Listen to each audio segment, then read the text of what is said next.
கவுண்டமணி, செந்தில், நாகேஷ், வடிவேலு, விவேக் ஆகியோருக்கு அடுத்தபடியாக தமிழ் சினிமா தலையில் தூக்கி வைத்து கொண்டாடிய நகைச்சுவை நடிகர் என்றால் அது சந்தானம் தான். இவர் சினிமாவில் காமெடியனாக அறிமுகமாகும் முன்னர் விஜய் டிவியில் ஒளிபரப்பான லொல்லி சபா என்கிற நகைச்சுவை நிகழ்ச்சியில் புது படங்களை தன்னுடைய பாணியில் கலாய்த்து வந்தார். லொல்லி சபா நிகழ்ச்சியில் சந்தானத்தின் காமெடியால் இம்ப்ரெஸ் ஆன சிம்பு அவரை தன்னுடைய வல்லவன் படம் மூலம் நகைச்சுவை நடிகராக அறிமுகப்படுத்தினார். அப்படம் ஹிட்டான பின்னர் சந்தானத்தின் மார்க்கெட் ஜெட் வேகத்தில் உயர்ந்தது. ஹீரோயின் இல்லாமல் கூட படம் இருக்கும், ஆனால் சந்தானம் இல்லாத படமே இல்லை என சொல்லும் அளவுக்கு அவருக்கு பட வாய்ப்புகள் வரிசை கட்டி நின்றன. சொல்ல போனால் பாகுபலி இயக்குனர் ராஜமௌலியே நாணிய படத்துக்காக சந்தானத்தின் கால்ஷீட் கேட்டு காத்திருந்த சம்பவங்களும் அரங்கேறின. அந்த அளவுக்கு பிஸியாக இருந்தார் சந்தானம். இப்படி காமெடியனாக டாப் கியரில் சென்று கொண்டிருந்த சந்தானத்திற்கு திடீரென ஹீரோவாக நடிக்க ஆசை வந்தது. அதனால் அறையின் 305 கடவுள், கண்ணால் அட்டு தின்ன ஆசையா, இனிமே இப்படிதான் என நகைச்சுவை படங்களில் ஹீரோவாக நடித்த அவர் ஒரு கட்டத்தில் காமெடியனாக நடிக்க மாட்டேன் என அறிவித்து முழு நேர ஹீரோவாக மாறினார். அவரின் இந்த முடிவு அவருக்கு முழுமையாக கை கொடுக்கவில்லை என்றுதான் சொல்ல வேண்டும். அவர் காமெடியனாக நடித்தால் அந்த படம் கன்ஃபார்ம் ஹிட் என இருந்தது.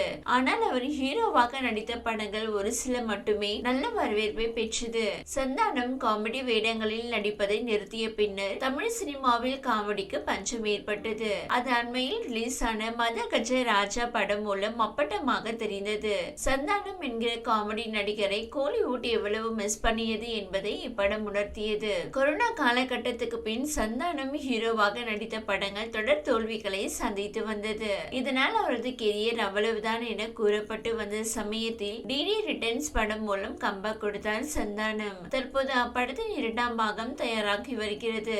இப்படத்தில் செல்வராகவன், கௌதம் மேனன் ஆகியோரும் முக்கிய கதாபாத்திரத்தில் நடித்துள்ளனர். சந்தானத்துக்கு ஜோடியாக மீனாட்சி சௌத்ரி நடித்திருக்கிறார். இப்படம் விரைவில் திரைக்கு வர உள்ளது.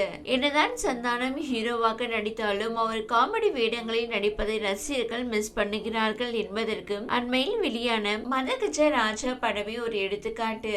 அப்படத்தில் சந்தானத்தின் காமெடியை பார்த்து வயிறு குலுங்க சிரிக்கும் ரசிகர்கள் அவரை மீண்டும் காமெடி வேடங்களில் நடிக்குமாறு வேண்டுகோள் விடுத்து வந்தனர். தற்போது ரசிகர்களின் கோரிக்கைக்கு சந்தானம் செவி சாய்த்து இருப்பதாக தகவல் வெளியாகியுள்ளது. அதன்படி அவர் அடுத்தடுத்து 3 படங்களில் காமெடியனாக நடிக்க உள்ளாராம். அதில் ஒரு படத்தில் நடிகர் ரவி மோகனுடன் சேர்ந்து நடிக்க உள்ளாராம். மற்ற 2 படங்களில் ஆர்யாவுடன் ஒரு படத்திலும் விஷாலுடன் ஒரு படத்திலும் நடிக்க முடிவு செய்துள்ளாராம் சந்தானம். அவரின் இந்த முடிவால் ரசிகர்கள் உற்சாகமடைந்துள்ளனர். தமிழ் சினிமாவில் காமெடியனாக தான் விட்டு சென்ற வெற்றிடத்தை மீண்டும் அவரே நிரப்ப வந்துள்ளதால் இனி சந்தானத்தின் மார்க்கெட் ஜெட் வேகத்தில் உயரவும் வாய்ப்புள்ளது. இந்த பெருமை எல்லாம் சுந்தர் சியை தான் சேரும். இந்த படம் மட்டும் வரவில்லை என்றால் இந்த மாற்றம் நிகழ்ந்து இருக்காது என ரசிகர்கள் அவரையும் வாழ்த்தி வருகின்றனர். நடிகர் சந்தானம் தற்போது ஒரு படத்தில் ஹீரோவாக நடிக்கும் ரூபாய் 15 கோடி சம்பளமாக வாங்கி வருகிறார். அவரின் சொத்து மதிப்பு ரூபாய் 80 முதல் 90 கோடி இருக்கும் என கூறப்படுகிறது.